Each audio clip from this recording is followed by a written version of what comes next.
Okay, so spring has officially sprung and I'm very excited about it. I have been extremely depressed dealing with the really cold winter weather. I live in Canada, if you don't know, specifically Alberta, Canada. So pretty cold for a good chunk of the year. Snows early, snow melts late. This was actually considered a kind of early spring for us. It is mid-April. It's like April 12th. No, April 13th, the day that I'm filming this, and there's actually no snow on the ground, which is crazy. That never happens. Well, obviously it happens, but that's considered an early spring for where I live. So, you know, not really good for the mental and physical health. I tend to work out a lot more in the summer, which in turn improves my mental health. Also, just the sun improves my mental health. I'm happy that the sun is high in the sky. Winter is gone. For however long that will last, who knows? Maybe it'll snow in like August or something. I'm just gonna soak it up. This video is not supposed to be me talking about how excited I am for spring. This is supposed to be talking about books that I want to read this spring and summer. I have a list of like 15 books. I didn't want to go too crazy when doing research for this video.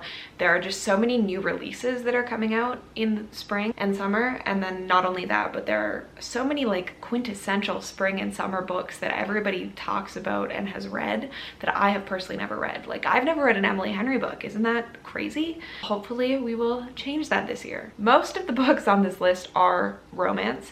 I've got a few fantasy. I think maybe I have like 2 or 3 fantasy, some like literary fiction, but most of them are romance. I feel like that is just the summer genre. Let me know if you've read any of these books, if you like any of these books, if you have any other books that you're excited about to be released or that you want to read this spring and summer.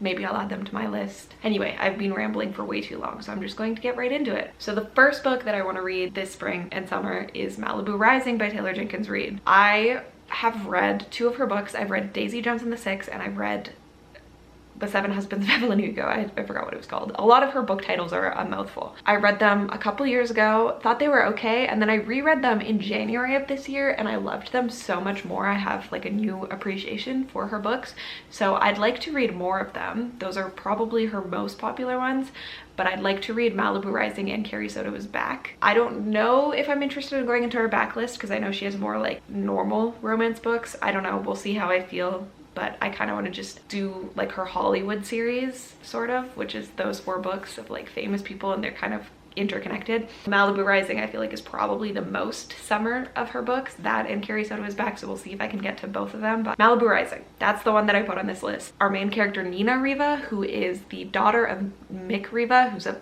famous singer who has been mentioned in the other books, so we have heard of this character, and she is one of 4 of Mick Riva's kids, but I think it mainly follows her, but sort of all of the siblings. August of 1983, and every single year Nina throws a party to sort of celebrate the end of summer, and this year is no different. However, she has sort of been going through a lot recently. Her famous tennis player husband has just publicly left her, and she doesn't really want to be the center of attention because obviously she's a famous person's daughter, so a lot of people want to know about her personal life, and she just doesn't want to be the center of attention. But nonetheless, the party is being thrown. Everybody's excited about it. I'm pretty sure it just kind of ends in disaster. Pretty much the entire plot of the book just follows this one specific night. So I guess we will see what happens that night. Okay, next up we have an Emily Henry book, which realistically I'd like to read all of her books, and I had a hard time sort of picking because I know that she has a new release coming out, Great Big Beautiful Life, or maybe it was just released. I think it's being released like April 22nd. Emily Henry tends to release her new releases in April, so sometime this month it's coming out. I thought about putting that one on this list, but I feel like that probably shouldn't be the first book by Emily Henry that I read.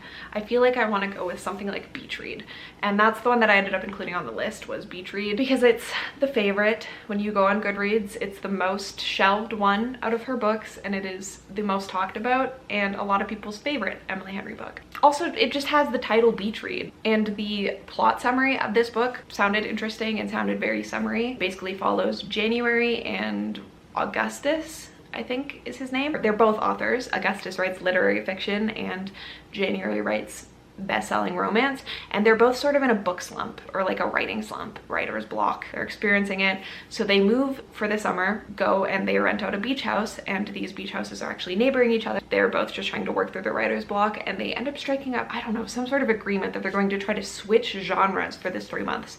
So January will write like a really heartbreaking literary fiction book, and then Augustus is going to try to write something happy. It doesn't specify if that's a romance book or it just said something happy, and then they sort of help each other out, and probably a romance is going to spark. I feel like Emily Henry is often described as like the perfect combination between lit fic and romance. Okay, the next book that I have on this list is a book by Sarah Adams, and that is Practice Makes Perfect. The reason that I included this book, so this is part of the One in Rome series, and One in Rome is the first book, Practice Makes Perfect is the second book. I just liked the cover of Practice Makes Perfect. It's just like the perfect spring cover, so that's one that I included. I'm pretty sure they're interconnected standalone, so you don't really need to read them in order. I probably will read them in order, so more than likely I will read One in Rome, and then I will go into Practice Makes Perfect with the flower shop and the tulips. Tulips are very spring. Okay, our main character Annie runs a flower shop in Rome, Kentucky. The One in Rome series takes place in Rome, Kentucky. She is sort of struggling with her dating life, and it's kind of hard when you live in a small town and everybody knows everybody, and she's dated a lot of the guys and word gets around, and also just her options are becoming less and less as she realizes more and more of the people are not her one, and she's feeling kind of hopeless. And she actually overheard one of her most recent dates calling her boring, so now she's starting to feel like it might be her fault and she's just not interesting enough to date. And she enlists the help of Will, who has just moved back into town, and he's a bodyguard, and he is working as security for Annie's brother's fiance because they're getting married. So he's going to be working security for his fiance.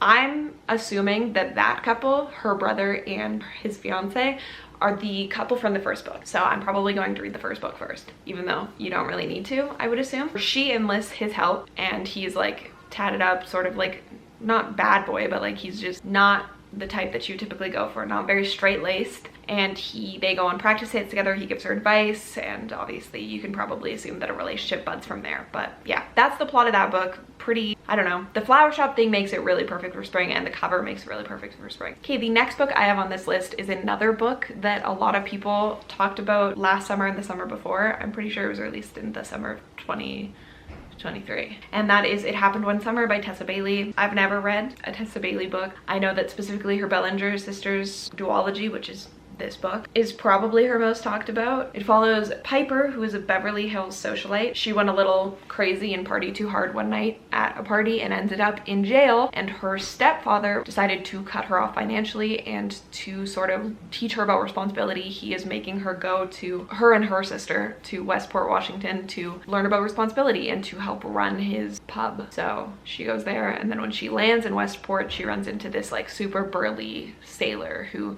basically doesn't think that she will make it in Westport outside of Beverly Hills, and that she's not more than a pretty face, but she is determined to prove to her stepfather and to this boy, this man, she is more than a pretty face and that she can make it. And then even though they're like polar opposites, he's this burly fisherman, she's this like blonde LA socialite, and they make a relationship, I would assume. It's a romance book, so.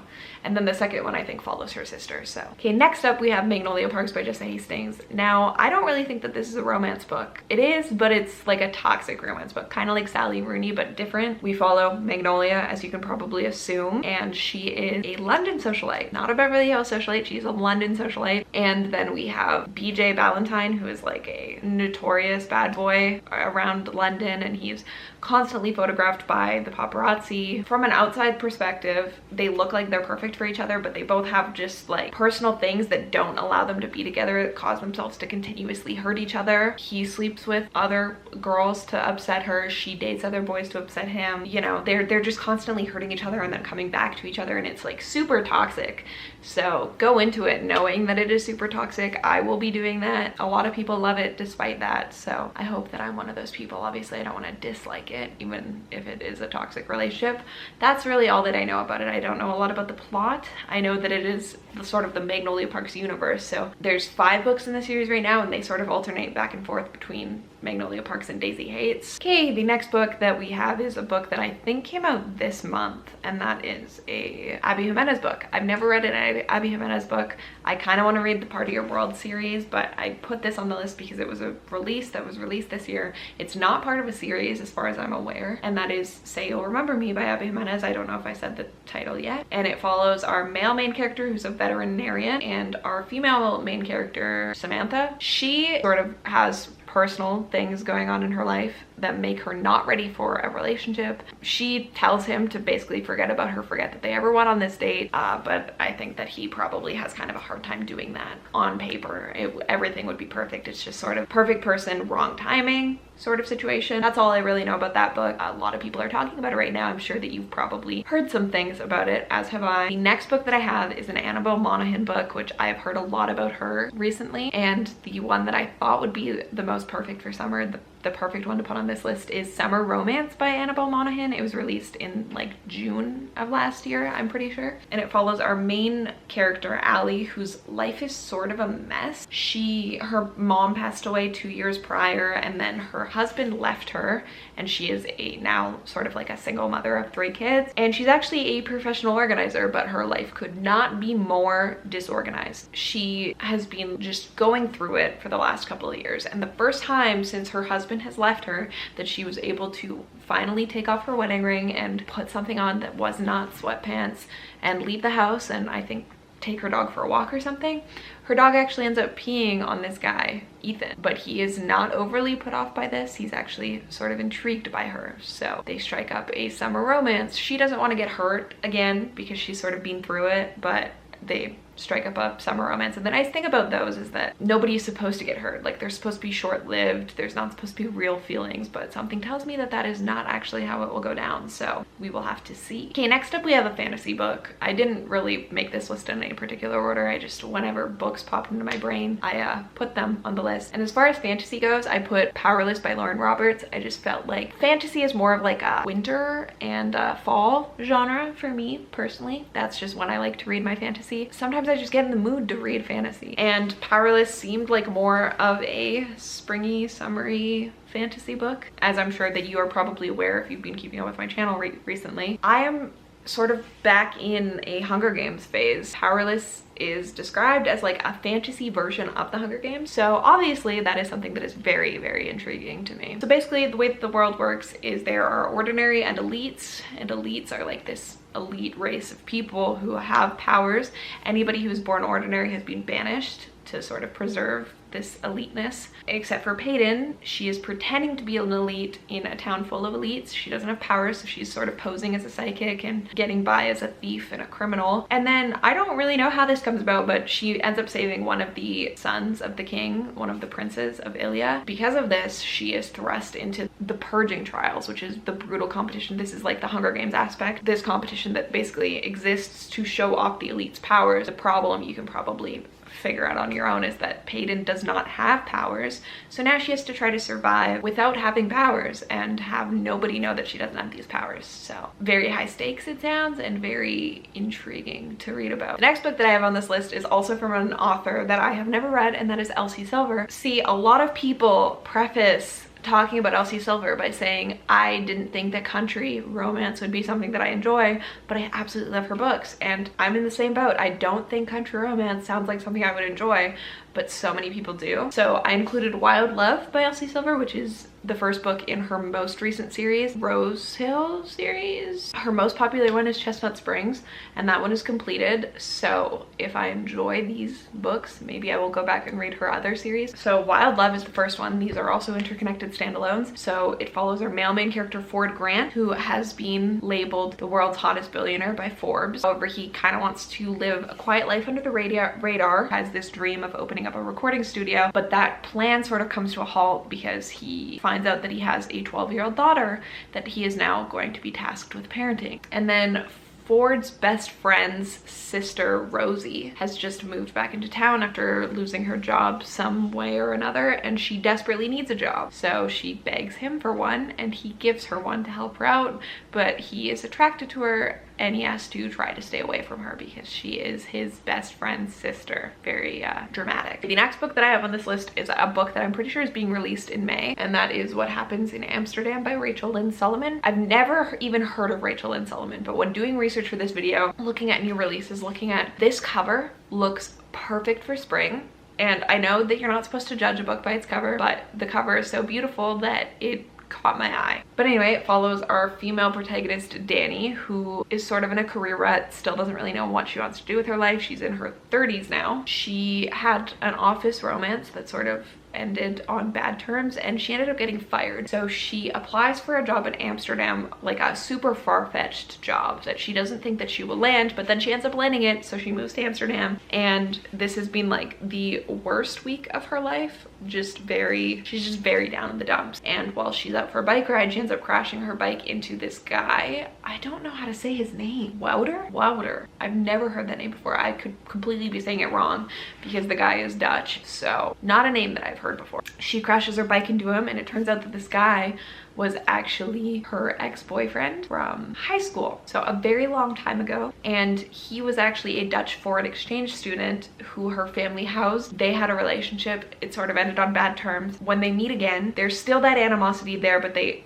still have chemistry, and they both need each other. Wouter could use marriage so that he can get his inheritance, which is like this house, but he has to be married to do it. And then obviously Danny could use a work visa so that she can continue to live there. They marry out of convenience, basically, is what I'm trying to tell you. It definitely goes in their favor, to say the least. Okay, the next book that I have is also a new release, and that is by Catherine Center, another author that I have not read. Can you believe it? I totally can. Follows our female main character, Katie, who is also having some career struggles at the moment, and she doesn't really know what to do about it. She's probably going to be laid off of her job as a video producer, but she also has the option to take a gig as like a profiler for Tom Hutchison. He's a Coast Guard rescue swimmer in Key West. But the problem is that Katie can't swim. So how is she going to be a profiler for a Coast Guard if she doesn't know how to swim? I don't really know, but we'll find out. She lies about it. She lies about a lot of other things, but they develop sort of a relationship, but like it's complicated because she's lying about so many things. This is also a new release. I think it's coming in May. Okay, the next book that I have on the list is a book that I've seen a lot of people talking about, and that is by Cara Stone, and it's Ready or Not. I went back and forth between putting Ready or Not or Promise Me Sunshine on this list. Ideally, I'd like to get to both because I know that a lot of people are reading Promise Me Sunshine currently. It was something that came out earlier this year, I believe, but Ready or Not is her debut novel, I'm pretty sure. It follows our main character, Eve, and she's pretty content with her life in Brooklyn. You know, she's single, has had like a shitty past with her relationships, admittedly, and after having this one night stand with this guy, she ends up getting pregnant. So it is a surprise pregnancy trope, which I'm pretty sure that the next one on this list is too, which is not something that I personally care about reading. Like, it's not something that I seek out. I don't think that I personally hate it enough that it would make me not want to read a book. I don't really know. I don't think I've ever read a surprise pregnancy trope book before. But she ends up being pregnant, and luckily the father of the child is super supportive. However, her best friend Willa, I think, struggles with fertility issues, so she is not overly supportive. It kind of puts a strain on their relationship. Who does step up to help is Willa's brother, and as you can probably assume, they develop a relationship. This one is interesting because I feel like a lot of times in surprise pregnancy tropes, it's the father of the child who they sort of form a relationship together, but in this case it's not. Although the father of the child is luckily supportive of the situation, he's just not the romantic interest. Okay, the next book that I have on this list is Out on a Limb by Hannah Bonham Young. This is the other one that I was talking about that's sort of a surprise pregnancy trope. It follows our main character, Wynn, and she has a limb difference. She was born with an underdeveloped right hand, but she is single, and she attends this party that her best friend is throwing and runs into this other guy. She runs into Beau at this party, who also has a limb difference. I think he's missing one of his legs. So the two of them sort of get along really well, like a house on fire, and end up having a one-night stand at the party. And then she ends up pregnant. Beau finds out about it. Beau was actually really excited to step up to the plate, which is nice to see. They decide to get to know each other as friends to sort of parent the child, but then, as you can probably assume, because it's a romance book, that like doesn't really work. They don't stay friends. Kind of weird having two surprise pregnancy trope books back to back, but that was not fully planned when I made this list. The next book is another fantasy that I sort of added last minute because it feels like the quintessential spring book, and that is Emily Wilde's Encyclopedia of Fairies by Heather Fawcett. And there is a second one that was just released not too long ago, or maybe a year or so ago. I don't really know. But anyway, it follows our main character, who you can probably assume is named Emily Wilde, and she's a professor at Cambridge, but she is going to this small town to study fae folklore, and she ends up uncovering so much more than she thought. Some dark fae magic, I don't really know, but what I do know is that while she's there, she runs into one of her academic rivals who's named Wendell, and he is so much more charismatic than her. She is very to herself, very socially awkward, doesn't like people. He's the complete opposite of that. He's super charismatic, super outgoing, and this sort of throws a wrench in Emily Wilde's plans and research. She's doing this all to like write an encyclopedia, getting as much information as she can, but she struggles to sort of get information out of townsfolk because she is not charismatic. It's a very tense relationship at first, but I'm assuming something happens, basically, is what I'm trying to say. And that's all I really know about the book, but it sounds perfect for spring. Okay, the final book that I have on this list is not an overly spring or summery book, but it's one that so many people have been talking about lately, and it is also this author's debut novel, I believe, and that is Deep Cuts by Holly Brickley. I'm pretty sure this is set in the fall time, like during school, so that doesn't lend itself to it being a spring book, but I don't know. So many people are talking about it that it just sort of piqued my interest. So I'll probably end up reading it sooner rather than later. I can't see myself really waiting for fall. I don't know, who knows what the world holds or what my life holds for me. But anyway, so many people have been reading and adoring this book, and that makes me want to be one of those people that read and adore this book. So I want to see what it's all about. It is set in the fall of the year 2000, which is before I was born, and it follows Percy and Jo. And now Percy is not the greatest, she has like no knowledge of music, but she definitely has opinions. When she's out at this campus bar, Hall & Oates is playing on the jukebox, and she's got a lot of things to say despite not really knowing anything technically about music. Basically, she just is opinionated. So she's talking out loud, and this is intriguing to Jo, who is a songwriter and can't help but listen to what she has to say about this song. And it makes him want to ask for her opinion, like advice, constructive criticism on a song that he is writing, because he is a songwriter. I don't know if I already said that he is a songwriter, but he is. This kind of causes the two of them to strike up an unlikely friendship and like a partnership that will last for years. I don't really know entirely what it entails. Like, do they form a band, or does she just help him write songs? I don't really know. I'm sure if I read the book, I will find out, and you will too. What I do know about this book is that a lot of people compare it to Gabrielle Zevin meets Sally Rooney. So that intrigues me. I've never read a Gabrielle Zevin book. I would like to read Tomorrow and Tomorrow and Tomorrow. I'm not as intrigued by the AJ Fikry book. I don't really remember what it was called, but I'm not as interested in that one. But Tomorrow and Tomorrow and Tomorrow I would love to read. But I have read almost all of Sally Rooney's books. I've read all of them except for Intermezzo. Hopefully I enjoy that book. But anyway, those are all of the books that I would like to read this springtime. Let me know what you plan to read this spring. Let me know if you plan to read any of these books, or if you have read any of these books, if you like them, you know, all the stuff that I said at the beginning of the video. Feel free to let me know. I don't know. I never have anything to say once the video is over, so I always just like say a bunch of random shit and then end the video. Feel free to like and subscribe. I would really appreciate it. You don't have to, but like I said, I would really appreciate it. And I will see you in my next video. Thank you so much for watching. Goodbye.